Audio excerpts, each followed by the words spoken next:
Tu peux aimer quelqu'un de tout ton cœur, de toutes tes forces.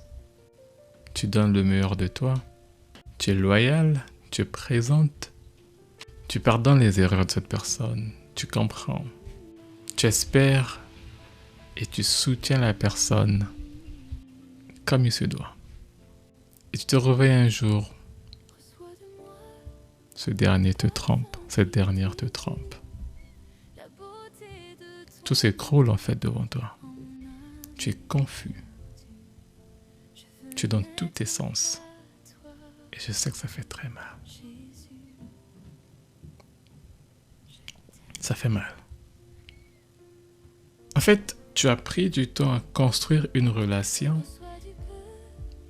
Tu voyais un avenir, tu voyais un futur. Et tout d'un coup, boum, ça tombe sur toi comme ça. Et dans les émotions, tu te poses des questions. Qu'est-ce que tu as fait? Qu'est-ce que tu n'as pas que ce dernier, cette dernière a? Qu'est-ce qui s'est passé? Tu te dis parfois, est-ce que je suis juste assez, je suis belle? Et tu commences à même deux fois douter de toi. Est-ce que je suis belle alors que tu es très belle? Est-ce que je suis beau alors que tu es très beau? Donc tu te poses des questions, qu'est-ce que tu as fait? Alors que parfois tu n'as absolument rien fait. Écoute ceci. La trahison ne réduit pas ta valeur. La trahison ne te dévalorise pas. En fait, la trahison révèle simplement que tu as donné ton cœur à la mauvaise personne. Tu as donné ton cœur à quelqu'un qui n'était pas prêt à te protéger, à t'aimer comme tu es, qui n'apprécie pas ta juste valeur et va chercher quelqu'un d'autre. C'est pas toi le problème, mais c'est lui le problème. Généralement, lorsque nous sommes confrontés à cette situation, on est dans tous nos sens. Émotionnellement, on est touché, on est abattu, on voit tous les rêves s'écrouler et du coup on ne sait pas quoi faire. La première émotion, c'est la colère, le choc, la confusion. Donc on est dans tous les sens. Et à ce moment-là, on ne sait pas quoi faire.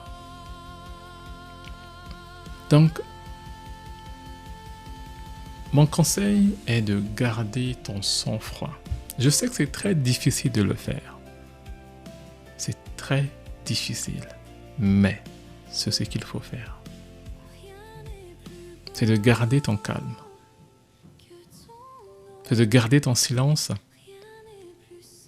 Et de ne pas faire quelque chose qui va peut-être être regrettable demain. De ne pas dire une parole qui sera irréversible demain. Donc prends ton calme, garde ton sang-froid, chose qui est très difficile, mais pas impossible. Parce que s'il y a une chose, si tu as subi cela, c'est que tu as la capacité de gérer. C'est que tu peux garder ton sang-froid dans pareille situation. Donc, évite des décisions que tu vas regretter demain. La deuxième des choses, c'est de prendre du recul. Il y a certaines situations qu'on appréhende mieux tout en prenant du recul. Tant que tout est encore chaud, tu es dans cette situation, tu es dans toutes tes émotions, tu ne vas rien capter, tu ne vas rien prendre. En fait, tu ne vas pas réfléchir comme il se doit.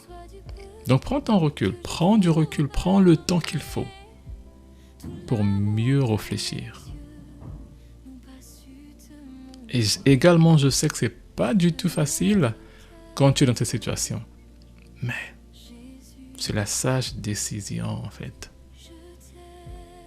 Les décisions sages à pareille situation ne sont pas faciles à prendre. Mais malheureusement, c'est ce que tu dois faire.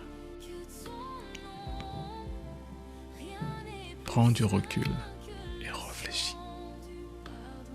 La troisième des choses, fléchis tes genoux. Prie.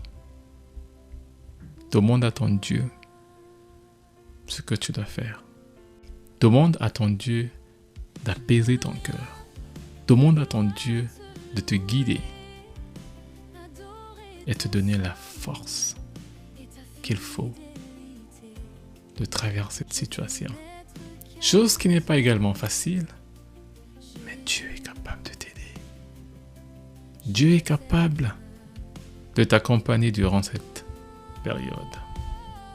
La quatrième des choses qu'il faut faire, c'est de prendre une décision avec sagesse. Donc, tu as gardé ton sang-froid, tu as pris du recul, tu as prié. Là, tu auras une idée plus claire que si tu avais agi dès le début. Là, tu auras une idée claire. Et laisse-moi te faire comprendre une chose. Si tu as subi une trahison et que tu appliques ces points dont j'ai énumérés, crois-moi, celui qui est en face de toi va commencer en fait à paniquer. Généralement, lorsque quelqu'un trempe, il s'attend à ce que toi, que tu réagisses dans tous les sens, que tu sois dans toutes tes émotions, que tu brûles en toi.